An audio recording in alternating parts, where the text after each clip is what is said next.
নমস্কার বন্ধুগণ, welcome to SDB channel.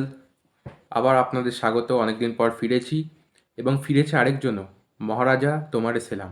হ্যাঁ, ঠিক তাই। ইস্টবেঙ্গল সমর্থকদের মুখে এখন শুধু একটাই কথা, মহারাজা তোমারে সেলাম। কারণ অ্যান্টোনিও লোপেস হাবাস আবার ফিরেছেন আইএসএলে, ভারতবর্ষে ফিরেছেন তিনি এবং raining champions, defending champions east বেঙ্গলের হয়ে ফিরেছেন। এক্স্যাক্টলি তাই, ইস্ট বেঙ্গলের হয়ে ফিরেছেন। কিন্তু আমাদের জানা দরকার যে তিনি কীরকম কোচ, তার হিস্ট্রি কীরকম, তিনি কীরকমভাবে ক্লাবগুলোকে ম্যানেজ করতেন, তার সাকসেস রেট কীরকম। প্রথমে চলে আসি তার খেলোয়াড় জীবনের কথা। খেলোয়াড় জীবনে তিনি অ্যাটলেটিকো মাদ্রিদের হয়ে খেলতেন এবং খুবই তাড়াতাড়ি 29 বছর বয়সেই তার ইনজুরির কবলে পড়েন তিনি, এবং তার জন্য কি হয়, তিনি পুরোপুরিভাবে ছিটকে যান এবং রিটায়ার হয়ে যান। তার কেরিয়ার শেষ হয়ে যায় এবং তারপর থেকে শুরু হয় তার আসল কেরিয়ার, যার জন্য আমরা তাকে জানি। এক্স্যাক্টলি তাই, কোচিং কেরিয়ার অ্যাটলেটিকো মাদ্রিদের বি টিম, মাদ্রিদের যে রিজার্ভ টিম আছে, অ্যাটলেটিকো মাদ্রিদের রিজার্ভ টিমকে তিনি কোচ করেন। বেশ খানিকটা সাকসেসফুলও হয়েছেন এবং সেখান থেকেই তিনি দিয়েগো সিমিওনের খেলাটা, সিমিওনের আস্তে আস্তে আইডিওলজিগুলোকে তিনি মানাতে থাকেন এবং তার ফলে কি হয়, তিনি প্রথম থেকেই ডিফেন্সিভ ফরমেশনে খেলাতে শুরু করেন। তারপরে ডাইরেক্ট ভারতবর্ষের কথা না এসে আমি যাই তার ক্লাব কেরিয়ারের ব্যাপারে একটু ফরেনে কথা বলতে। ফরেনে যদি কথা বলি তাহলে তিনি ভ্যালেন্সিয়ার কিন্তু লালিগাতে কোচিং করেছেন। ঠিক তাই, ভ্যালেন্সিয়া, যেটা আমাদের টিম আছে লালিগাতে, আমরা জানি ভ্যালেন্সিয়া টিম আপ ডাউন হতেই থাকে সেগুন্ডা ডিভিশন থেকে লালিগার মধ্যে। আপাততর জন্য লালিগাতেই ভালো পারফর্ম করছিল ভ্যালেন্সিয়া।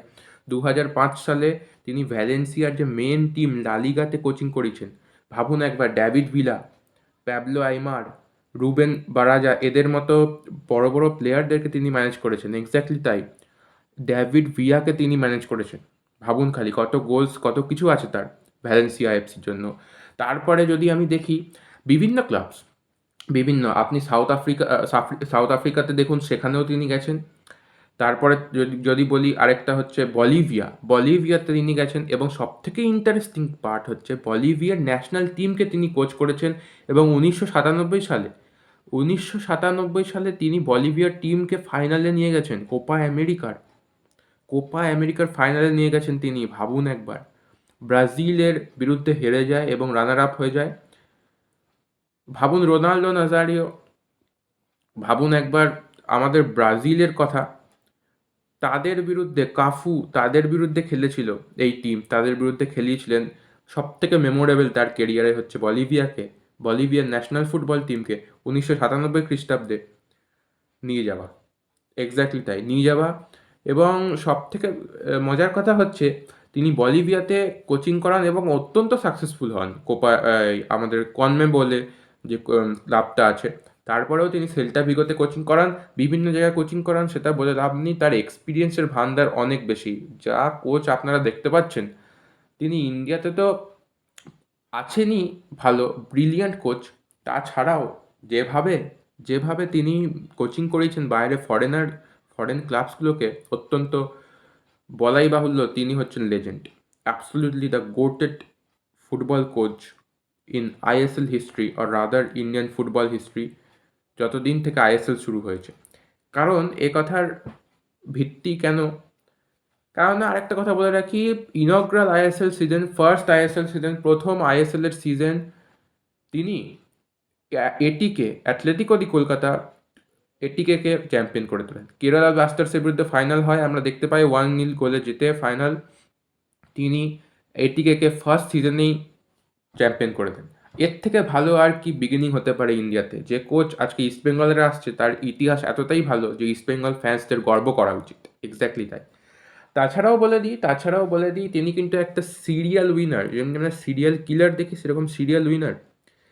আবার 2019-20 মরশুমে দুর্দান্ত মাইকেল সুসাইরাজ, প্রবীর দাস, প্রীতম কোতাল, আচ্ছা কতগুলো ইয়ং ট্যালেন্ট, সুমিত রাথি, তারপর অঙ্কিত মুখার্জি, আমাদের গোলকিপার ছিলেন রিজার্ভ টিমের, অরিন্দম ভট্টাচার্য ছিলেন, মাইকেল সুসাইরাজ, আমাদের জবি জাস্টিন, তাদের মতো ইয়াংস্টার্সগুলোকে 25-26 বছর, 21 বছর, 19 বছরদেরকে তুলেছিলেন। সুমিত রাঠির মতো সেরকম লেভেলের একটা ইয়াংস্টার যার কোনো ব্যাকগ্রাউন্ড সেরকম ছিল না, তাকে emerging player of the season তো করেইছেন, আর এতটাই দুর্দান্ত ডিফেন্সিভ করে তুলেছিলেন যে হয়তো তার কেরিয়ার পরে মোহনবাগানে বসে শেষ হয়েছে, কিন্তু দুর্দান্ত দুর্দান্ত তাকে তুলেছিল। এই ইয়াংস্টারদেরকে অনেক প্রাধান্য দেন তিনি। আর তাছাড়াও বলি, 2023-24 মরশুমে মোহনবাগানকে আইএসএল শিল্ড উইনার্স করে তোলে, এবং ইন্টার কাশিকে আমরা জানি আগের বছর প্রিভিয়াস সিজনে ইন্টার কাশিকে করে তোলে আই লিগ চ্যাম্পিয়ন্স। এবং তিনি বলা যেতে পারে তিনি রেনিং চ্যাম্পিয়ন কোচ। এবং আরেকটা কথা বলে রাখি, তার উইন রেট কিন্তু 43%, যেটা ভালোই খারাপ না। আর 1.55 পয়েন্টস পার গেম তিনি পেয়ে থাকেন। ধরুন, ইন্ডিয়ান কন্ডিশনসের হয়ে দুর্দান্ত, এতগুলো কোচিং ক্লাবকে কোচ করার পরেও কত ভালো।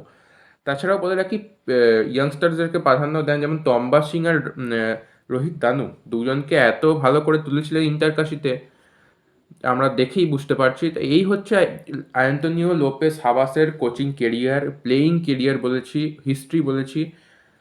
এবং এই ভিডিওটা the ultimatum coach video of East Bengal before the season starts. ডুরান্স শুরু হচ্ছে, হাবাস ইতিমধ্যে এসে পড়েছেন কলকাতায়, প্র্যাকটিস শুরু করে দিয়েছেন। এবং এই ভিডিওটা আপনারা দেখুন, ভালো করে জেনে যাবেন হাবাসের ব্যাপারে প্রত্যেকটা জিনিস খুঁটিনাটি। এবং মেন ব্যাপারটা হচ্ছে যে ভিডিওটা ভালো লাগলে শেয়ার করুন, লাইক করুন এবং সাবস্ক্রাইব করে দেবেন আমার চ্যানেলটা। আর সব থেকে মেন ব্যাপারটা হচ্ছে যে অনেক কষ্ট করে আমি কামব্যাকটা করেছি, অনেক কষ্ট করে, এবং থ্যাঙ্কস টু দা বলে আছেন, রাহুল সরকার বলে আমার এক দাদা ভাই, তিনি আমাকে অনেক অনেক অনেক সাপোর্ট করেছেন কামব্যাক করাতে। ধন্যবাদ বন্ধুরা।